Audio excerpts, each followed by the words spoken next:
엄마가 변했어요. 안정환 수필집. 4. 불꽃 만남 칠순잔치. 나의 칠순 너희 엄마 칠순하자 하며 툭 던지듯 말한 남편의 한마디가 기정사실이 되어 진행되었다. 음력 12월이 생일이니 예년에는 항상 해가 바뀌어 양력 1월쯤이 됐는데 올해는 윤 2월이 들어 지난해 가로 2022년 가로는 해를 넘기지 않고 생일이 되어 크리스마스 날 칠순을 하기로 아이들과 합의가 되었다. 남편을 처음 만났을 때 나이는 묻지도 않았고 막연히 동갑이거나 한 살 연상이라 생각했다. 시어머니가 궁합을 본다고 생년월일을 물었을 때에도 내 나이만 말했을 뿐이지 남편의 나이는 물어보지 않았다. 아마 결혼하고 나서야 남편의 나이가 나보다 한 살 적은 것을 안 것 같다. 그 시절만 해도 흔하지는 않았다. 요즘은 연상연하 커플이 대세이지만 한 살 정도의 연상은 살아보니 그리 나쁜 것 같지는 않다. 이 나이가 되어도 일을 하고 있으니 나이 덕을 보는 것 같기도 하니 말이다. 3, 40년 전만 해도 때가 되면 환갑도 하고 칠순도 했다. 내 나이 30대 중반에 엄마는 환갑잔치를 했다. 엄마의 형부들이 처제 아직도 아가씨인 줄 알았는데 벌써 환갑이라니 했던 소리가 생생하게 떠오른다. 그 시절에도 지금의 우리들 느낌과 비슷한 것 같았나 보다. 요즘은 장수시대, 백세시대의 세상이 오니 칠순하는 것도 쑥스럽기만 하다. 언제 이렇게 나이를 먹었는지 실감도 나지 않는다.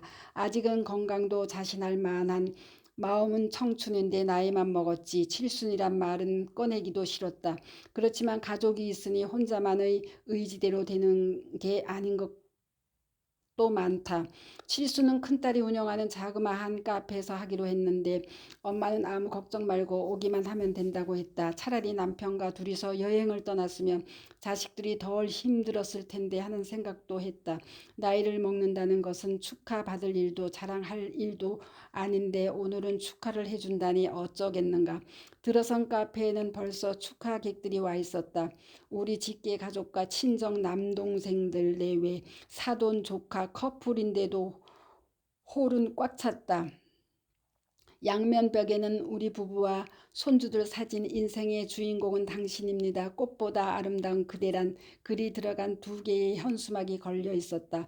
너무 좋아 나도 모르게 와 하면 어른네처럼 환호성을 질렀다. 음식도 푸짐했고 딸과 사이는 통기타를 치며 축가도 불러주었다. 케이크 커팅도 했다. 큰딸이 준비한 검은색 작은 6단 박스를 여니 카네이션 한 송이가 들어있었다. 꽃을 들어보라 해서 꽃을 뽑았는데 현금이 줄줄이 딸려 나오는 이벤트도 했다. 남편과 아이들은 생각도 못한 큰 돈을 축하금으로 주었다. 모두의 축하가 눈물나게 고맙게 다가왔다. 친정 올케 셋은 황금 열쇠와 글이 들어가는 감사패를 만들어 왔다. 감사패의 문구를 소리내어 읽었지만 그날은 그냥 고마운 마음만 가득했던 것 같다. 칠순을 지난 며칠 뒤 차분한 마음으로 감사패의 문구를 한 번 더 읽어본 날이 있었다. 부끄럽기도 하고 얼굴이 화끈거리며 옛 생각이 떠올랐다. 친정엄마는 돌아가시기 2년 전에 뇌출혈로 쓰러져 요양병원에도 계셨고 자식들이 돌아가면서 모셨다. 아들 넷과 며느리들이 무척 고생했을 것이다. 그 당시는 당연한 줄 알았고 딸 하나인 난 모르쇠로 일관하며 살았다. 그렇지만 아무도 딸 자식인 나를 원망하거나 책임을 지운 일은 없었다. 그리고 금전적으로 도움을 준 적도 없었다.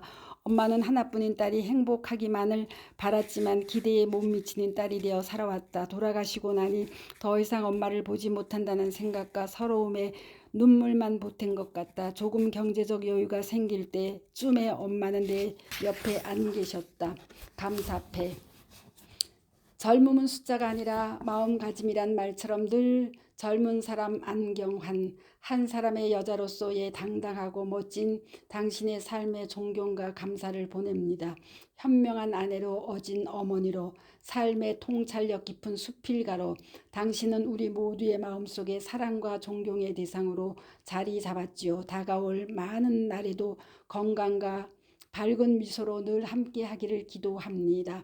당신의 가족이 되어 참 행복한 최영자 박향숙, 강정아. 감사피를 다시 읽으면서 올케들한테 딱히 잘해준 것도 없고 받을 자격도 없는 내가 어찌나 염치가 없고 부끄럽던지 혼자서 반성하며 자책하였다. 상패를 받은 것은 엄마가 며느리와 딸을 편애하지 않고 골고루 사랑을 준 엄마의 공이 컸다는 생각을 했다. 올케들 생각에는 인성이라도 시어머니를 닮은 시누이를 높이 산 게 아닌가 하는 생각을 했다.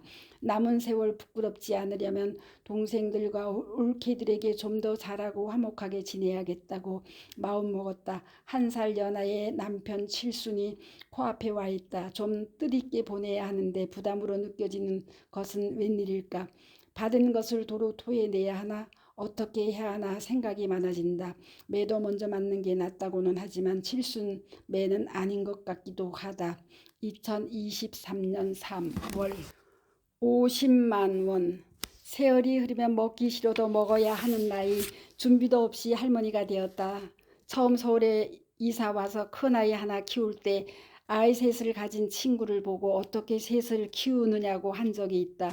막말을 하는 게 아니었다. 이제는 친손자, 외손주가 셋에 우리 식구가 모이면 11명이나 된다. 식구가 늘어나면 즐거움도 많고 걱정거리도 있게 된다. 둘째 딸과 사이가 워낙 여행을 좋아해서 두 아이들의 만삭 때도 해외의 유명한 미술관을 찾아 여행을 다녔다. 코로나가 뜸해지며 여행할 수 있는 나라를 검색하더니 올 여름 방학을 이용하여 시어른들과 5살, 3살 아이 3대 6명이 스위스로 출발했다. 좀 찜찜했지만 말릴 수 있는 상황은 아니었다. 인천공항에서부터 무사히 도착했다는 사진과 글이 가족 톡방에 올라왔다. 3일째 오스트리아로 넘어간다는 소식을 마지막으로 톡방의 글을 읽지도 않고 소식이 끊겨버렸다. 느낌이 이상해서 큰딸한테 알아보라고 했더니 5살 가온이가 열이 40도가 넘어서 검사하니 코로나 양성 반응이 나왔단다. 열은 내리지 않고 고생을 하는데 우리 딸도 양성 판정이 나와 아이와 함께 병원에 입원을 하고 다른 식구들은 호텔에 따로 생활하고 있다는 거였다. 딸이 머나먼 곳으로 여행 가서 입원을 했다니 엄마의 속은 새까맣게 타고 있었다.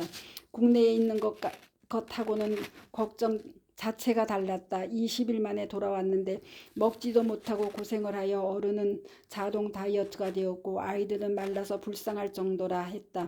처음에 둘이 먼저 이탈리아의 병원에 입원하였고 나중에 식구들이 차례대로 코로나가 걸렸단다. 서로 격리되는 날짜가 달라 사위는 이틀이나 늦게 혼자 입국을 했다고 한다.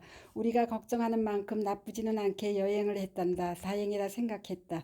아이들은 입맛이 돌아와서 먹는 만큼 살이 오른다고 좋아했다. 사람은 눈을 감을 때까지 근심을 안고 살아야 한다고 했던가.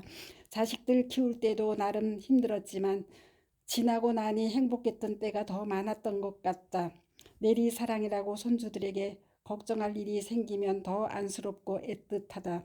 또 손자의 성적표에 매우 잘함의 개수를 셀 때나 시험을 잘 봤다고 하면서 기분 좋은 소식을 전해 오면 자식들보다 더 사랑스럽고 예쁘다.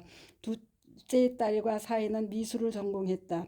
아이 둘을 키우면서 내가 보기에 아이들이 저지레를 해도 혼내지도 않고 어찌나 후하던지 내가 안타까울 때가 많다. 가온이가 새로 도배한 벽에 낙서를 해도 모래놀이를 하고 어질러 놓아도 온몸에 크레파스를 칠하고 옷은 늘 물감 칠이 되어 있어도 혼내는 걸 본 적이 없다.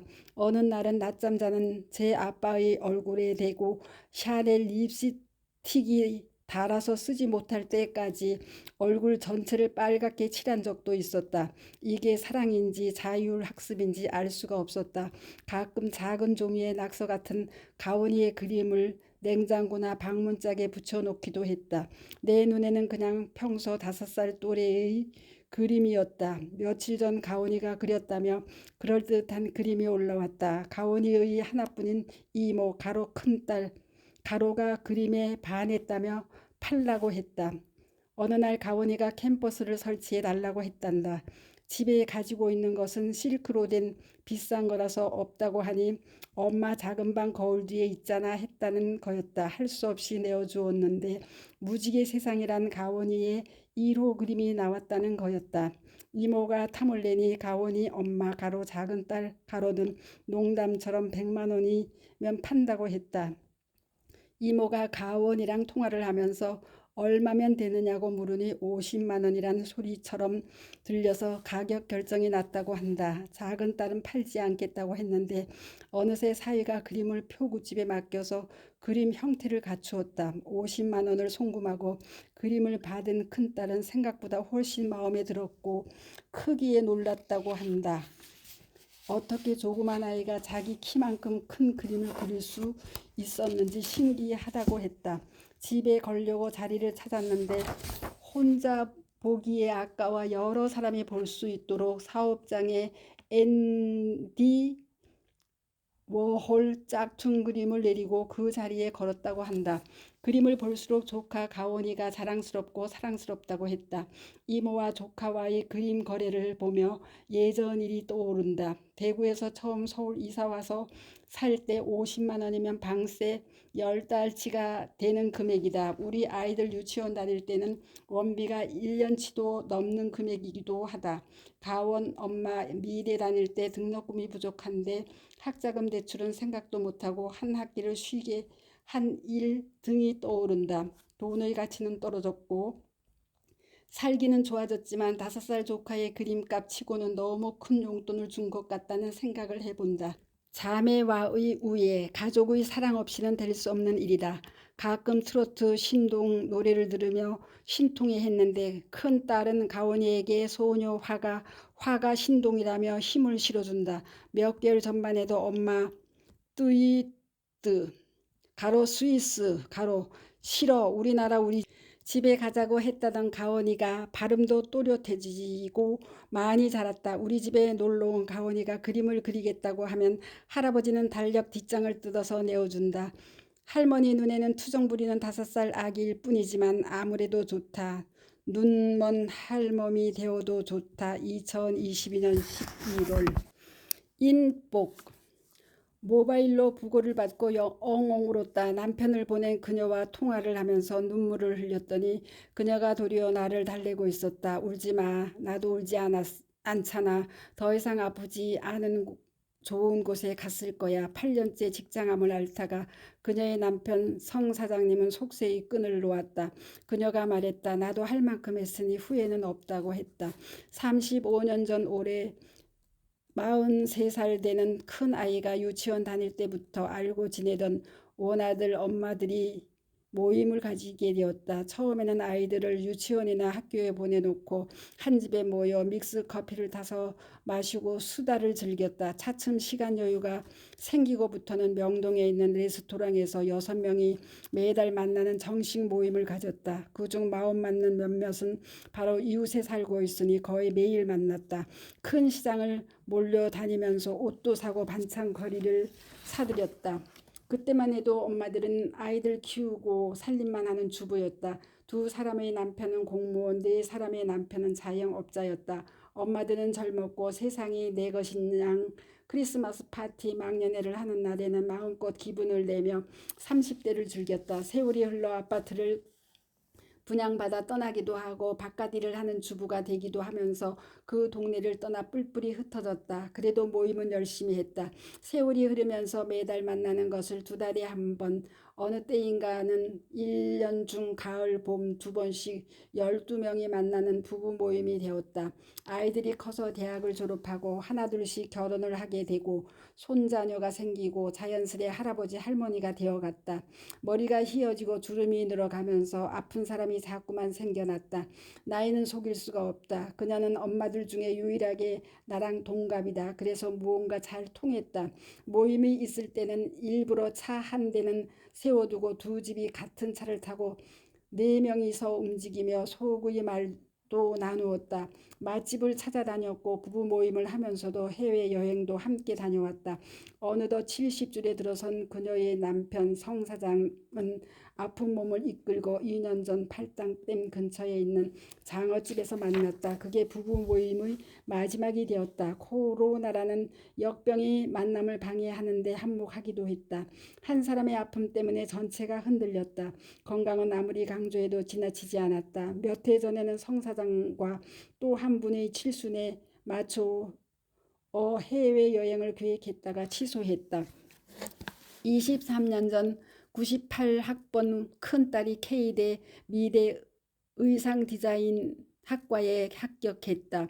입학금이 304만 원이었는데 예술대이다 보니 다른 과보다는 많은 금액이었다. 그 무렵 남편의 일은 잘 풀리지 않았고 수금이 안 되어 입학금 마련에 고심하고 있을 때였다. 그 당시 그녀는 을지로 지하상가에서 숙녀복 장사를 하고 있었다. 그녀도 이녀 일남 아이들이 줄줄이 학교를 다니고 있을 때였다. 어느 날 가게에 들렸더니 하얀 봉투 하나를 내밀었다. 집에 와서 열어보니 돈 10만 원이 들어있었다. 그때는 꽤 큰 돈이었다. 아무런 대가도 바라지 않았고 한 번도 그 돈에 대해 생색을 내 적도 없는 그녀의 마음씀이 정말 감동이었다. 마감날 촌각을 다투며 입학금을 납부하였는데 그 돈도 입학금의 일조를 하여서 두고두고 고마운 마음을 가지고 살았다. 언젠가는 마음의 빚을 갚고 싶었다. 그것도 여의치 않았다. 성 사장이 아프다는 소식을 듣고 병원이나 집에 간다고 해도 한사코 거절을 했다. 아픈 모습을 보이기 싫다는 거였다. 조금 나아졌다는 기쁜 소식이 들렸다. 모임을 한다길래 맛있는 거 사드리라고 봉투를 따로 마련했는데 그 전날 갑자기 약속이 취소되어 그 뜻도 이루지 못했다. 살아서는 만나지도 못하고 마스크를 한 채로 장례식장에 왔다. 그녀를 위로하고 성 사장의 명복을 빌며 하얀 국화꽃 한 송이를 놓았다. 살아생전 두 쌍의 부부가 차를 타고 오가며 이런저런 이야기를 나누면 말도 없이 방긋이 웃던 성 사장의 모습이 떠오른다. 이제 이 모임에는 11명이 남았다. 아마 이 길도 앞서거니 뒤서거니 따라갈 것이다. 몇 년 전만 해도 다들 건강해서 이렇게 만날 수 있으니 얼마나 좋으냐고 말들을 했는데 삶이란 마라톤에 먼저 골인을 한 건지 저 먼 다른 세상에 스타트를 한 건지 아무도 모르긴 하지만 가는 길에 생각하니 돈이 무슨 대수일까마는 23년 전 신세진 게 생각났다. 평소 부의금보다 좀 더 넉넉하게 조의를 표했다. 말은 하지 않았지만 그때는 정말 눈물나게 고마웠다고 속으로 내어본다. 동동거림을 하며 바쁘게 살았고 힘들 때도 많았지만 지내놓고 나니 다행인 것은 우리 아이 3남매한테는 학자금 대출을 안겨주지 않았다. 위기를 기회로 삼았고 열심히 살았다는 생각도 하지만 집을 늘릴 때나 급할 때면 누군가의 도움을 받았다. 비빌 언덕도 없는 서울 생활, 맨 땅의 헤딩이었지만 그래도 살아내었다. 지금 이렇게 살 수 있다는 것은 혼자서는 살 수 없었고 함께 더불어 살았다. 12명의 부부 모임도 대소사를 같이 챙기고 가끔 만나도 기뻐해주고 슬퍼해주며 서로에게 힘이 되었다. 이런 모임을 오랫동안 함께 할 수 있었다는 것도 난 참 인복이 많다고 할 수 있다. 이 나이가 되고 보니 인젠 받은 인복을 누구가에게 베풀어 인복의 의미를 느끼게 해줬으면 하는 생각을 해본다. 2021년 3월 전복 8마리. 퇴근을 하고 옷을 갈아입기도 전인데 핸드폰이 울렸다. 밤 9시에 오는 전화는 살짝 걱정이 앞서는 전화다. 언니, 나야 상미. 반가운 마음에 앞서 이 시간에 무슨 일이냐고 물어보았다. 진도에 내려간 상미는 가벼운 치매가 온 시어머니를 모시고 있다. 좋지 않은 일이라도 생겼을까 생각했는데 그건 아니었다. 15년 전 기대 반 걱정 반인 마음으로 처음 가게를 열었다. 상미는 그때 손님으로 와서 알게 되었다. 가게를 들락거리는 수많은 사람들을 상대해서 대화를 나누고 알게 되겠지만 스쳐간 인연도 있고 오래도록 이어가는 인연도 있다. 그 중의 한 사람이 상미다. 고향은 부산이었다. 신혼 때 사고로 남편을 보내고 혼자 살고 있다는 상미는 어렵게 과거 이야기를 내게 들려주었다. 핏덩이 아들을 안고 몸부림치며 울어도 살아갈 길이 막막했다. 지쳐 있을 무렵 먹고 살만한 자식 없는 시숙 내외가 아들을 가로 조카 가로 키우겠다고 데려간 뒤로 연락 없이 살고 있다고 한다. 소설 속에서나 있을 줄 알았는데 듣는 내내 실제 자식을 보낸 생이별의 아픔이 가슴 절절히 전해왔다. 아픔을 참고 상미는 씩씩하게 살아내고 있었다. 나를 만났을 때는 20년 정도의 세월이 흘렀고 죽을 만큼의 아픔은 지난 뒤였다. 솜씨 좋은 상미는 가끔 반찬을 해서 가게에 가져오기도 하고 내가 좋아하는 생굴을 통용해서 택배로 받아 나눠 먹기도 했다. 자연스레 상미는 나를 언니라고 며 따랐다. 어느 날 사랑에 빠졌다고 한 남자를 데리고 나타났다. 건축 일을 한다고 소개를 했는데 검게 그을린 얼굴, 몸집 좋고 투박한 손, 마음씨 좋은 이웃집 아저씨 같은 인상을 풍겼다. 둘은 살림을 합치고 재혼을 했다. 남자의 이혼한 전처의 아들 결혼 때 그토록 혼주 자리에 앉고 싶어 소가리를 할때 많이도 달랬다. 재혼한 남자가 경북 구미에 집을 지어 분양한다고 하면서 따라 내려갔다. 객지에서 만난 사람은 떠나면 끝이라는 생각이 들었는데 그건 기우였다. 서로 바쁘게 살다가 잊을 때쯤이면 소식을 전해오곤 했다. 또 몇 년이 흐르고 구미에서 식당을 열었다고 연락이 왔다. 관공서나 단체 손님을 받을 수 있는 구미에서는 하나뿐인 대형 식당이라고 했다. 잘 됐다고 축하해 주었다. 대구에서 일을 마치고 시간이 남아 서울로 올라오는 길에 상미에게 전화를 했더니 구미에 꼭 들려가라고 했다. 부부는 진정으로 우리들을 반갑게 맞아주었다. 일요일은 유일하게 하루 쉬는 날인데 산에 갔다가 급하게 내려와서 일부러 식당 문을 열었다고 했다. 식당은 넓고 인테리어도 잘 해놓았다. 주 메뉴는 해신탕이었다. 갖은 약재를 넣어 달인 물에 닭, 전복, 낙지를 넣어 끓인 것이 최고의 보양식인 해신탕이다. 우리가 도착하니 큰 냄비에 먹음직스러운 해신탕이 금방 나왔다. 상미 대신 남편이 해신탕을 안쳤다고 했다. 우리 일행은 남편과 남편 친구 셋이었다. 먹으면서 해신탕의 이야기를 들었다. 상미 남편의 고향인 진도에서 매일 공수해 온 자연산 전복과 낙지라고 설명했다. 그만큼 귀한 것이었다. 생각 없이 전복을 먹는데 냄비 속에서 먹어도 자꾸만 전복이 나왔다. 상미가 남편에게 전복 몇 마리를 넣었느냐고 물었다. 8마리라고 대답하며 싱긋이 웃는다. 원래는 손님에게 한 마리씩 돌아가게 하는 것을 8마리나 넣었다니 모두가 웃음이 터졌다. 남편은 워낙 언니 이야기를 많이 들어서 귀한 손님 접대를 한 것이라고 했다. 투박스럽게 보였던 상미 남편은 전복 속속들이 정을 듬뿍 담고 있었다. 전복 8마리 때문에 분위기가 더 화기애애해졌다. 귀한 대접을 받고 서울에 와서 답내로 선물을 보냈다. 얼마 뒤 코로나로 힘들어 하더니 식당을 접고 진도 시집에 내려갔다고 했다. 서울 살 때 따놓은 요양보호사 자격증이 이렇게 유용하게 쓰일지 몰랐다고 좋아라 했다. 시어머니와 이웃사는 큰 어머니를 요양하고 있다고 했다. 다행히 시어머니는 귀여운 치매라며 며느리가 일부러 시키는 나물 다듬기, 생선 고르기 이런 것들을 깔끔하게 잘 하신다고 했다. 4월 20일부터 바다가 갈라지는 바다축제가 열리는데 언니를 꼭 초대하고 싶다고 전화를 했던 거였다. 5월에 한번 가겠다고 대답했다. 부산 처자가 호남 진도에 가서 치매 시어머니 모시고 조신하게 생활하고 있는 상미가 대견스러웠다. 이 글을 쓰면서 가슴에 묻어둔 어릴 때 헤어진 아들 이야기를 조심스레 물어보았다. 몇 년 전 아들이 먼저 경찰서에 의뢰해 엄마를 찾아왔단다. 현재 38살이 된 아이와 가끔 만난다고 했다.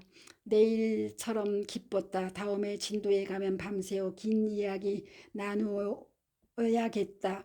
요즘은 옛 추억을 자주 소환하게 된다.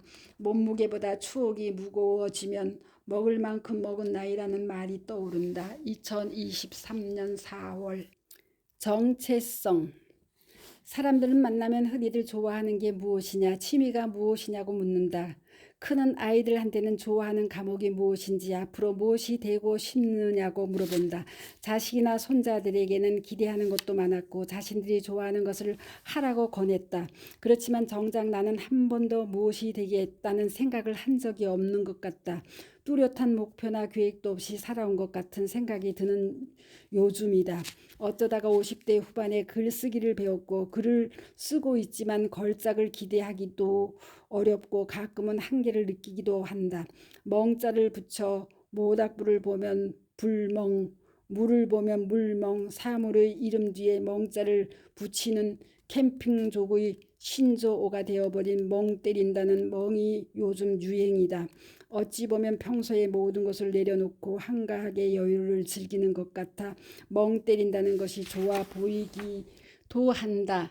난 멍 때리는 게 잘 안 된다. 바쁘게 살아서인지 손에는 늘 무언가가 쥐어져 있다. 생각해보면 뜨개질은 어릴 때 엄마한테 배웠고 중학교 가정 시간에는 동량자수, 십자수, 아프리케 자수, 단축구멍 만들기 같은 것을 배웠다. 그때 배운 것들이 살아가면서 유용도 하고 많은 도움이 되었다. 가정 점수는 필기와 실기 늘 만점이었다. 잘 모르는 친구들은 동쪽으로 보이는 날 보고 가정 선생님이 날 예뻐해서 좋은 점수를 주었다고 하기도 했다.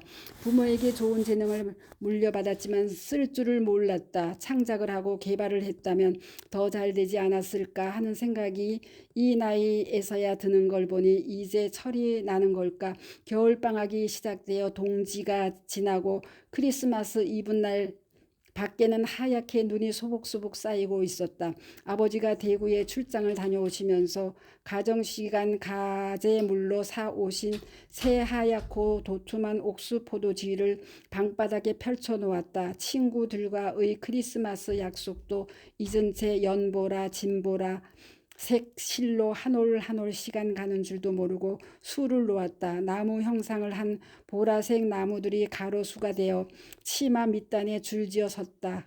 엄마는 재봉틀로 무릎 길이의 항아리 치마로 완성시켜 주셨다. 하얀 치마에 노란 민소매 옷을 맞춰 입고 다녔던 기억도 떠오른다. 큰아이 하나일 때는 니트 옷을 뜨개질해서 입히고 재봉틀에 옷도 만들어서 입혔다. 그때가 그립기도 하다. 지난해에는 검정 고무신에 꽃그림을 그려 선물도 하고 판매도 하였다. 잠재된 능력이 내게도 있었나 보다 하고 놀라워하기도 했다. 어느 날 갑자기 지인이 입은 검정 패딩 옷에 놓인 자수가 보이기 시작했다. 내 눈에 꽃이 들어왔다. 목에 걸린 면 목도리를 풀어서 한 땀 한 땀 녹색 줄기와 잎 빨간 꽃을 수놓았다. 빨간 카네이션이 면 목도리에서 피어났다. 오랜만에 느끼는 희열이었다. 내 손은 예전의 그 자수를 기억하고 있었다. 며칠 전에는 보카시 가로 2가지 이상의 색이 섞인 가로 실을 사서 모자를 뜨개질하였다. 가게에 진열하였더니 손님이 너무나 만족해하며 사서 쓰고 나갔다. 글을 쓰는 오늘도 봄이 오는 계절이라고 핑크색이 들어간 모자를 짜 놓았더니 손님이 안성맞춤이라고 고마워하며 사가지고 갔다. 정말 뿌듯한 날이었다. 세상에 한 해밖에 없는 모자. 내 모자가 누군가의 머리 위에서 예쁨을 받는다. 유럽을 여행할 때였다. 작은 가게를 지키면서 할머니들이 손에는 늘 무엇을 만들고 뜨개질하는 것을 흥미롭게 본 적이 있다. 보는 것도 좋았고 부러웠던 기억이 난다. 손으로 만들어 낸 제품은 핸드메이드라고 값어치를 따지면 기계에서 인륜적으로 만들어낸 것에 비해 희소 가치가 있다며 몸값을 높이고 선호하는 사람이 많다. 세상은 급격히 변하고 있다. 젊을 때는 우리나라 할머니들이 일하는 것이 보기 좋지 않았다. 그렇지만 서양의 할머니들은 큰 코에 돋보기를 걸치고 작은 가게에 앉아 장사를 해도 예외로 보인 것은 문화가 달라서일까? 장수시대 고령화 사회가 되어 하루가 다르게 세상은 변하고 있다. 나도 이제 쭈그리고 앉아 손뜨기 하는 유럽의 할머니들처럼 나이가 들었다. 그렇지만 아직은 바늘 꾀도 돋보기 없이 꿰고 대바늘 코바늘도 자유자재로 쓸 수 있으니 복받은 게 틀림없다. 젊을 때는 음식을 대충 해 먹었는데 나이 들면서는 요리하는 게 재미도 쏠쏠하다. 이제 창업은 쉽지 않지만 조그만 내 가게도 있으니 더 이상 무엇을 바랄까마는 오늘따라 내 안의 정체성은 바로 여성 하는 거였다는 생각도 든다. 그동안 남에게 보이고 재단하는 대로 모르고 살아왔다. 몇십 년 동안 나를 잊어버리고 돈만 쫓아온 게 아니었나 하는 생각을 해보았다. 이제 늦었지만 가끔 멍도 때리고 나의 정체성을 찾아 좋아하는 것을 해보는 여유도 가져야겠다. 2022년 3월 글로써 인생의 의미를 어린 시절 내가 기억하는 엄마의 모습은 늘 책을 읽는 모습이었다. 엄마의 삶에서 책이 주는 위안은 무엇이었을까 생각해 보게 되었을 즈음엔 나도 엄마가 되었고 바쁘고 분주한 일상에서 나 역시도 잠시나마의 휴식을 독서에서 찾고 있었다. 삶은 누구에게나 다르게 다가오고 다른 의미를 지니게 되는 것이지만 엄마는 그래서 위안을 받고 글로 이야기하며 글로써 인생의 의미를 만들어 가신 것 아닐까 생각해 본다. 엄마의 삶을 단편적으로 이해하는 첫 번째 책이 출간되었을 때 잔잔한 감동과 내가 알지 못했던 엄마의 시간은 글을 통해 이해하기도 하였다. 엄마와 딸로 만났지만 서로를 얼마나 이해할 수 있었을까? 분명 엄마와 나의 시간은 다르게 흘러갔고 다른 시간을 가졌으며 다른 행복과 고통을 느꼈을 것이라 생각했다. 하지만 나는 그 어떤 작가의 작품을 읽었을 때보다 엄마의 글이 즐거웠고 공감했고 감동받고 있었다. 엄마는 수필은 개인적 그림으로 독자도 한정적이라 말씀하셨다. 하지만 글을 통해 인생을 이해하고 내 자신을 알아가는 많은 사람들은 수필이든 소설이든 상관없이 영향을 받고 있지 않을까 생각해 본다. 이 책도 보다 많은 사람에게 즐거움과 슬픔, 기쁨과 감동을 주기를 바라본다. 내가 가장 존경하는 우리 엄마가 더 많은 사람들에게 영향을 줄 수 있는 분이 되기를 2023년 8월 5일 안경환 작가의 둘째 딸 곽유정. 이것으로 엄마가 변했어요. 안정한 저 수필집을 마감합니다. 감사합니다. 스토리양입니다.